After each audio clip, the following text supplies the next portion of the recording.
Hey FitTrack, and thanks for coming out to another episode of Workout Wednesdays. Our next 2 weeks are gonna focus on low impact exercises to make sure that no matter what your fitness goal is, you can continue working towards achieving that goal without any aches or pains getting in the way. All right, this workout's gonna take about 10 or 15 minutes. You don't need any equipment. Let's go for it.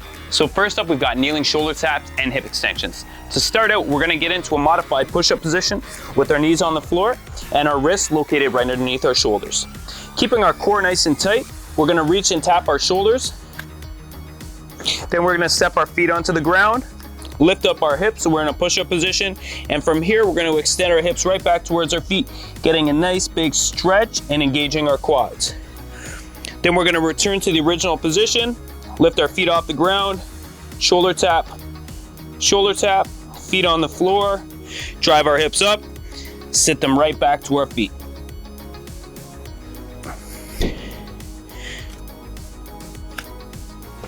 Feet on the ground, extend up the hips, sit them right back towards our feet, and returning to the starting position.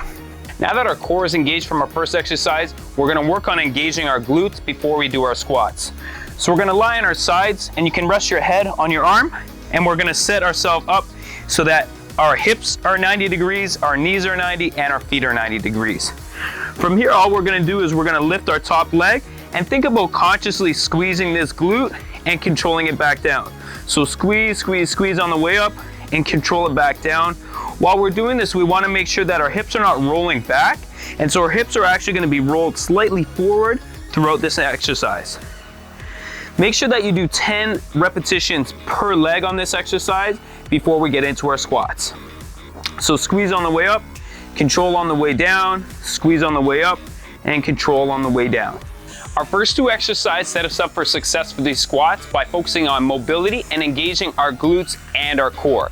I want us to focus on going nice and slow and consciously engaging our glutes as we're doing these squats. The goal is not to get as low as we can. The goal is to make an easy rep difficult by engaging the right muscles. So start by setting your feet up about shoulder width apart, and then we're just gonna imagine like we're sitting in a chair. So we don't want our chest to drop over, we wanna keep our chest up nice and high, we wanna keep our knees from going over our toes, and we wanna create a nice stable platform with our knees. As we're coming up, I want to imagine like we're squeezing the ground apart with our feet. That's gonna help engage those glutes. So nice, slow, and controlled. Go to whatever depth is comfortable for you. So we don't have to go super low, even if we're going from here, as long as we're squeezing out with the feet, we're gonna get some really good engagement with our glutes. Make sure that our knees are not going over the toes and they're also not coming in, and maintaining a nice solid base for us. Keeping our core nice and tight, control on the way down, and squeeze on the way up. Our last exercise is called Deadbugs. So we're gonna lie on our back, and again, we're gonna have 90 degrees here and at our feet, and our arms are gonna be extended right overhead. From here, we're gonna extend one arm all the way back to the ground while we're extending one leg, the opposite leg. We're gonna come back to center again, and now we're gonna extend the opposite leg and the opposite arm.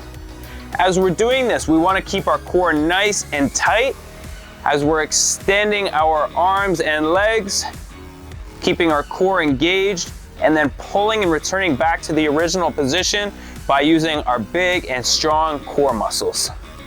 So extend, and then squeeze our core to get back to that starting position. Hey FitTrack, thank you so much for joining me for that low impact workout. I hope it has your joints feeling good, and again, is going to help you progress towards your fitness goals without letting aches and pains get in the way. I'll see you next week.